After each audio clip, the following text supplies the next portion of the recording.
I'm Kate, Director of Youth and Young Adult Ministries here at Dandridge First United Methodist Church. Welcome to our final video of a 16-part series on the book of Mark. Let's dive right in by jumping to the end of the Gospel. Mark chapter 16, verses 1 through 8. When the Sabbath was over, Mary Magdalene, Mary the mother of James, and Salome brought spices so that they might go to anoint Jesus' body. Very early on the first day of the week, just after sunrise, they were still on their way to the tomb, and they asked one another, "Who will roll the stone away from the entrance of the tomb?" When they looked up, they saw that the stone, which was very large, had been rolled away. As they entered the tomb, they saw a young man dressed in a white robe, sitting on the right side, and they were alarmed. "Don't be alarmed," he said. "You are looking for Jesus the Nazarene, who was crucified. He has risen. He is not here. See the place where they laid him. But go, tell his disciples and Peter, he is going ahead of you into Galilee. There you will see him, just as he told you." Trembling and bewildered, the women went out and fled from the tomb. They said nothing to anyone because they were afraid. If you're thinking that ending our reading with the line, "because they were afraid," is a weird spot to stop, you'd be right in line with the thinking of the early church. But there's a purpose, I promise. You see, John Mark, the author of this gospel, actually stopped writing right here. During the canonization process, the process whereby texts like letters and books were chosen to be in the New Testament, there was an addition made to the Gospel of Mark, which are the remaining verses in this gospel that are probably shown in your version of the Bible, verses 9 through 20.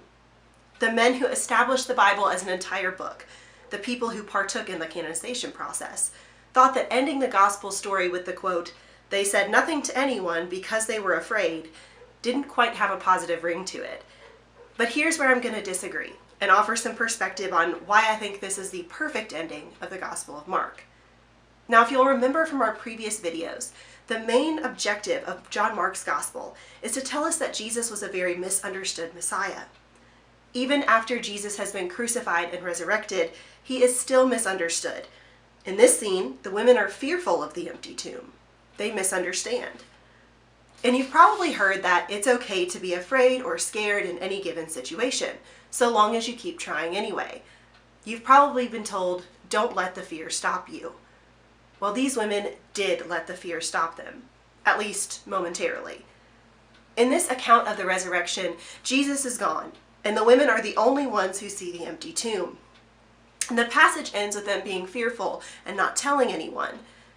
But here's the reality. They did eventually tell someone. They had to. Or how else would we have the rest of the New Testament? How would everyone know that the tomb was empty and Jesus had been resurrected into new life? Yes, the initial written manuscript ends with fear, but the story of Jesus does not. In fact, although they are stopped in their tracks by their fear, the power of the gospel story compels them to move again, to speak again, to share again. They are compelled by the very power of Jesus to share his story, and in doing so, they change all of our lives for eternity. The fact that they are eventually stirred out of their fear and into action, into sharing, it grants us the power of salvation and life everlasting. So today, when our misunderstandings of everyday life, or even about our own faith, causes us to be fearful and to freeze, it's important that we remember that the hope of Jesus has the power to refuel us and restart us, and that the power of restarting can have monumental effects. That leads us to our two questions for thought. First, in what ways can you restart your faith, like the women who find the empty tomb at the end of the book of Mark? And second, how has the 16-part Bible study challenged you to think differently about Jesus?